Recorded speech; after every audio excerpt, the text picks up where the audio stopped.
సంక్రాంతి సెలవుల ప్రభావంతో మేడారానికి భక్తులు పోటెత్తారు. సమ్మక్క సారక్కకు మొక్కులు చెల్లించుకుంటున్నారు భక్తులు. జనం భారీగా రావడంతో పస్రా మేడారం మధ్య ట్రాఫిక్ ఇబ్బందులు తలెత్తుతున్నాయి. నార్లపూర్, కొత్తూరు, జంపన్నవాగు దగ్గర ప్రత్యేకంగా పార్కింగ్ పాయింట్స్ ఏర్పాటు చేశారు. ఇవాళ 2 లక్షల మంది భక్తులు వనదేవతలను దర్శించుకుంటారని అంచనా.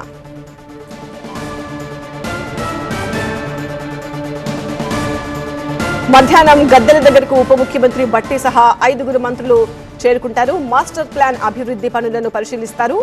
జంపన్నవాగు దగ్గర ఒక చిన్నారి తప్పిపోయింది. జంపన్నవాగు దగ్గర పోలీస్ కంట్రోల్ రూమ్ దగ్గర పాప మిస్సింగ్ అనౌన్స్మెంట్ ఇచ్చారు. పాప దగ్గరకు వెళ్లి ఎత్తుకుని ధైర్యం చెప్పారు మంత్రి సీతక్క. పాప క్షేమంగా ఉందని, తల్లిదండ్రులు ఆందోళన పడొద్దు అన్నారు సీతక్క. పోలీస్ కమాండ్ కంట్రోల్ సెంటర్కు వచ్చి పాపను తీసుకెళ్లాలని సూచించారు.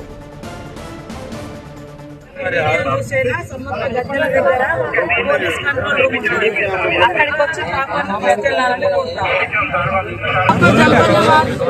పాప ఈరోజు సండే మార్నింగ్ జంపన్నవాగు దగ్గర మాకు ఇక్కడ మిస్ అయి దొరికింది. కానీ తల్లిదండ్రుల పేరు కానీ పేరు